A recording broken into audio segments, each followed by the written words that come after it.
Hey, what's going on everyone? It's Brenden here with another episode of Gaming Details. Can you guess which games we'll be looking at today?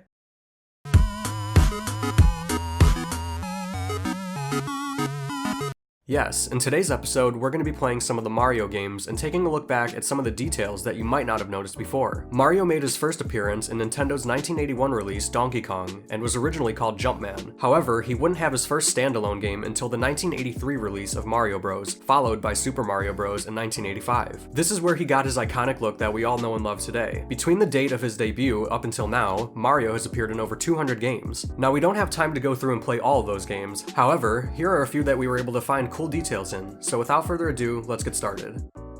For our first detail, we're looking at Mario Kart 8 Deluxe. If you load up the game and hover over the multiplayer option, you'll notice that in the menu screen, Mario's go-kart's tires have M's on them. This can also be seen in a few of the other menu screens, as well as on the tires of the vehicles in-game while racing. Another cool detail that we actually noticed while filming this is that if you ride through the grass, your tires will build up a light green stain that will quickly fade once you're back on the road. Our next detail takes us to Mario and Luigi Superstar Saga. These two truly have an inseparable bond, and the developers really wanted to display that in this game. You'll notice that while playing, if Mario travels onto the next area without Luigi, Mario will wait until his brother catches up to him before he continues forward.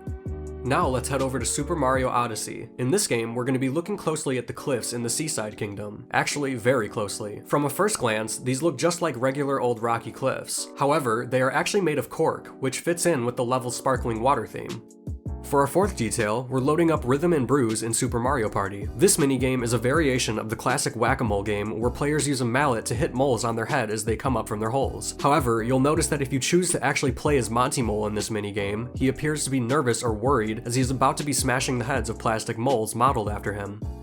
On to the next detail, we're taking a look back at Super Mario Sunshine. This game had a lot of mixed reviews at the time of its release, but personally, it's one of my favorite Mario games, so it's cool to go back and see details that I missed when I first played the game. One of them being that when you meet Flood in the beginning of the game, during the cutscene, it shows a view from his perspective, and as you can see in the bottom left corner, brief moments of gameplay from previous Mario games are seen in Flood's heads-up display. Also, at the end of the game, Flood's perspective is shown again, and in the bottom left corner of his HUD, you can see the classic game over screen as he begins to shut down.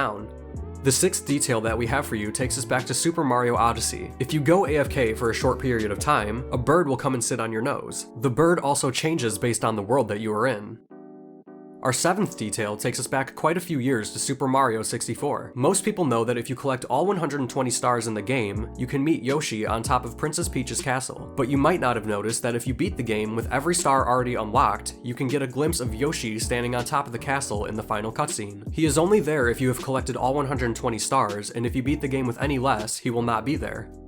Up next, when playing Super Mario Maker 2, while creating a map, you'll notice that if you bring the eraser near Mario, he starts to shake and sweat as if he is nervous. This is pretty similar to the Monty Mole detail we talked about earlier, as the character seems to know something is definitely not right. Heading back to Super Mario Sunshine, when we take a first glance at the level Serena Beach, all appears to be normal as nothing looks out of the ordinary. However, once we get a bird's eye view of this area, we can see just how unique it really is. The entire beach is in the shape of a GameCube controller, a disc, and an actual GameCube. The level designers truly went above and beyond when creating this section of the game. For our final detail, we're going to be looking at Super Mario Odyssey. In March of 2018, they released an update that added the Luigi's Balloon World minigame. We are not talking about the game mode itself though, we are actually taking a look at the design of Luigi. Notice the way they designed the balloons on him. Seems normal at first, but if you grew up with an SNES, you might recognize the button scheme pattern. His green hat is the Y button, the yellow balloon is the B button, the blue one is the X button, and the red one is the A button. This was a nice touch that adds a bit of nostalgia without you even realizing it.